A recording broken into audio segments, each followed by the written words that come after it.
Captain's Log, Stardate 5466.9. The Enterprise is in orbit around the outpost colony world of Ribble 2, on orders from the Federation Agricultural Division to try and find a solution to the destructive plague of Dranzes, which wipes out 70 to 90% of the grain crop every 6th year. A landing party of Dr. McCoy, First Officer Spock, and myself has beamed down to the Ribolian surface to survey the problem firsthand. Mr. Newt Henderson of the Ribolian Settlers League has taken us in hand. Mr. Henderson, you realize that none of us has ever seen a Dranzer. So, if you knew Dranzers, Captain Kirk, you wouldn't wonder why we're making this little trip by air instead of on land. I confess that I am surprised at the lack of information on such a dangerous creature, Mr. Henderson. Starfleet records are of little help. Let's see if I can fill you in then, Mr. Spock, wasn't it? A Dranzer looks like a cross between a pig and a buffalo.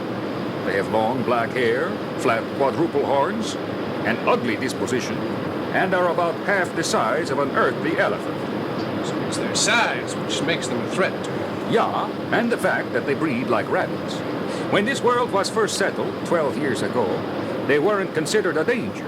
They stayed in the hilly grasslands on the western part of this continent. We grow our grain in the central and eastern plains regions. Everything was fine until 6 years ago. We noticed then that the Dranzers were so thick they nearly walked on each other. But we had no reason to suspect they would Come down onto the plains and trample your fields. just so. We don't know why. Too many Dranzers, too little food maybe, but they panicked. Came down out of the hills like a black avalanche and ruined the whole crop for that year. Nearly ruined the colony. But we hung on, replanted, and have done well since then. Except It's 6 more years and the Dranzer population is up again, and you expect another continent-wide stampede. yeah. Ah, there they are. Now, you'll see what I mean. I'll cut our engine and we'll glide in over them. Otherwise, the noise is liable to start the stampede.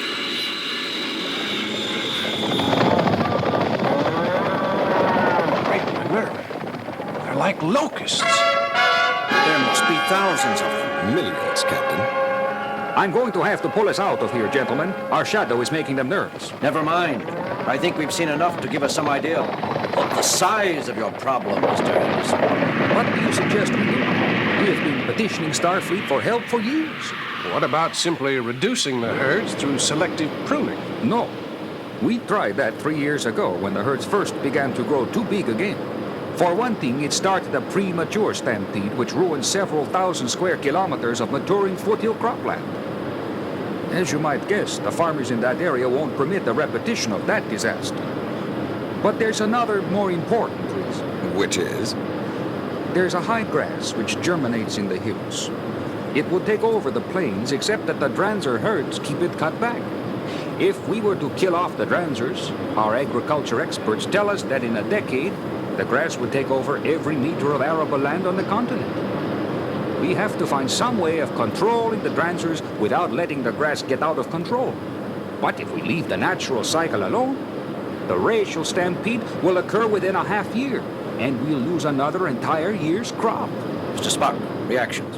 At first glance, the problem would appear insoluble, Captain. That's not what we pay taxes to here, Mr. Spock. I fear that government is rarely run according to scientific principles, Mr. Henderson. But we must do something. I hope so, Mr. Spock, Captain Kirk. I sincerely hope so.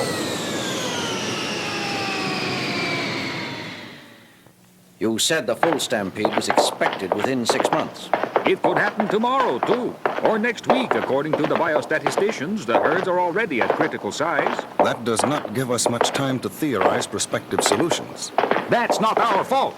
We have been trying to get some action out of Starfleet for years. Starfleet has many concerns, sir. We'll do the best we can for you. Captain Kirk, we've got several 100,000 kilometers of ripe food grains just about ready for harvesting, and they could be trampled into compost any day now. If it is, you'd better believe your superiors are going to hear of it. Old-fashioned doorways, they still have here. And if Henderson is typical of the Ribolian settlers, the people are pretty old-fashioned themselves. Such folk don't take catastrophe quietly. He's right. They can make trouble for us with headquarters. Well, what do they expect from us, Bones? We're not responsible for the ecological setup on this world. The Dranzer Stampede never bothered anyone until the colony here expanded to bring 2/3 of this continent under intensive cultivation. True, Captain. Bear in mind that the Dranzers do not vote. I have, however, thought of a possible solution, which will only bend and not tear the natural fabric of this planet. Well, It involves a considerable risk on the part of those involved, Captain. Wait a minute, Spock. If this is something you regard as a considerable risk, I'm not sure I want any part of it. I'm afraid that your knowledge of organic chemistry is required, Doctor. But first, we must capture a large Dranzer, the largest Dranzer we can. Capture one? What on Ribble for? The explanation derives logically, Doctor. You wanted to see me, Captain Kirk? yes, Henderson. Spock and Dr. McCoy beamed up to the Enterprise and have been working around the clock on your problem. They think they've come up with a solution. First, we need a number of those high-speed ground vehicles your people use. Wait a minute now. We asked for Federation aid. Why should we have to supply... You want us to stop this stampede or not? All right. If that's what you need, you'll have them. But by heaven, those ground cars are specially built for high-speed travel on Ribellian terrain. If you get them banged up... Take it easy, Henderson. We'll take care of your precious vehicles. And now, I'd like to hear this miracle your people have produced. They should be beaming down any minute now. I'll let them tell you about it in person. Here it is, Jim. That's all? That one little tank? It can't hold more than a couple of liters of what's in it anyway? 1.8 liters, to be precise. But that will be sufficient. You mean you're going to stop the stampede of several million Dranzers with this? Not stop, Mr. Henderson. Divert. Divert? Assuming that this little pop bottle of whatever it is can do anything, where do you propose to divert the herds to? And keep them diverted? They've been stampeding, according to the best evidence, in the same paths across the continent for millions of years. All will become clear, sir. Captain, have we the properly equipped vehicles? Standing by, Spock, with local drivers. When I explained what we were going to do, most of our would-be volunteers quietly disappeared. The drivers we have left are brave people. Excellent. Then all that is left is to transfer a portion of the liquid in this container into the equipment on each vehicle. Then... Come in. Just got this from the Deloutre family ranch in the northwest quadrant. One of their outposts for scouting up in the hills. Thanks, Ellie. Well, what does it say? We're too late. You're too late. I should have known not to rely on Starfleet again. The stampede's already begun. Then we have no time to waste, gentlemen. Captain, Dr. McCoy, you will each command one set of vehicles. Mr. Henderson, how much time have we before the herd leaders reach the first grain fields? In case we fail, these areas should stand by to evacuate. Wait a minute. You don't propose to try something now. You can't expect to stop several million animals already in full stampede. I said divert. Remember, not stop. Captain, Dr. McCoy, are we ready? I hope you know what you're doing, Spock. If this doesn't work, they're going to have to scrape us off the ground. If it doesn't work, a lot of people here will be ruined, Doctor, and many elsewhere will go hungry. It must work. Besides, the percentages are in our favor. They are... Never mind. I don't want to hear. I might want to back out. Of course, everything depends on your accurate synthesis of the necessary liquid. Thanks, Spock.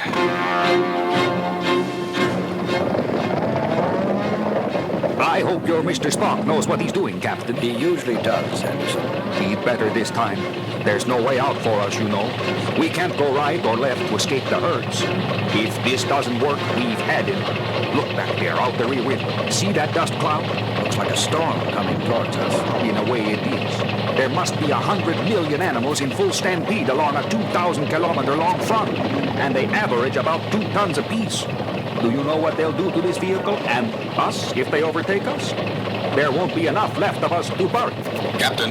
Here, Spock. Ready at Station 1. Very good, Captain. I'm approximately 600 kilometers due north of your position. Dr. McCoy's group is a similar distance north of mine. Can you see the herd? We can see the dust cloud they're raising. Good. On my signal, you will activate the sealed tanks on your vehicles and start along the charted course. Check, Mr. Spock. Dr. McCoy? I heard, Spock. We're all set at this end. Jim? I'm here, Bones. If this idea of Spock fails, I want his corpse court-martialed. Appropriate action will be taken, Bones. How long is he going to wait? Until he's sure the timing is right. Timing! Look behind us again. The dust is beginning to blot out the sun. Pretty soon we'll see the front wall of the herd. Do you know how far and how fast a Dranzer can run, Captain? If we run out of fuel, or have a mechanical problem, or this crazy idea doesn't work, we've no place to run. Relax, Henderson. Spock knows what he's doing. I can make out individual animals now. They'll be on us in another few minutes. Here, you, Commander Spock. What's going on? What are you waiting for? The correct moment, Mr. Henderson. Correct moment! Look, in another couple of minutes, we're all going to be a smear on the landscape. If you don't... Very well. Captain, Dr. McCoy, you may open the valves on your tanks. Check, Spock. You can smell it even in here. What's in that canister anyway? Spock discovered that Dranzers have very poor eyesight. The herd leaders produce a musky odor which the others follow. He had Dr. McCoy mix up a batch of synthetic Dranzer musk, only concentrated several 100,000 times. To the animals leading the herd, we must smell like the most authoritative Dranzer that ever lived. The same smell is being released by Mr. Spock's and Dr. McCoy's group of vehicles along the whole front of the herd. You have our course plotted? Yes, yes. Then let's get moving. With pleasure. Captain, It's working, Spock. They're turning slightly. Yes, they're following us. here also, Captain. And up here. Good work, Spock. We are not secure yet, gentlemen. Captain, we can't keep this up forever. We've been running at this speed for nearly a whole day. Even with the extra fuel tanks I had installed, we can't continue at this speed much longer. We've covered so much territory already in this dust that... Hey, what's that up ahead? Henderson, leave that wheel alone. What are you doing? Don't you see? We're headed right into them again. They're behind us too. We're trapped. Don't you see? We're trapped. Get a hold of yourself, Henderson. That's not another herd. That's the back end of the herd following us. Back in? Following us? Captain, all vehicles stand by to execute final maneuver. Ready, Spock. Ready. I don't understand, Captain. Look behind us now. It's the herd, but they're passing behind us. They're not following anymore. That's right, Henderson. Spock knew we couldn't kill the Dranzers off, so the stampede had to take place. But nothing said it had to follow the same old paths. Check our course. See, we've led the herds in a full circle. Our scent tanks are empty, and now the animals in the front of the herd are following the scent of those at the back of the same herd. They should keep running in a circle like a dog chasing its own tail until they run themselves out. The threat to your crops is over. And next year, the normal number of surviving Dranzers will keep the high grass from growing down into the plains. Control Group 3 to Group 2. Group 3 calling Group 2. Group 2 here. Is that you, Landowner Henderson?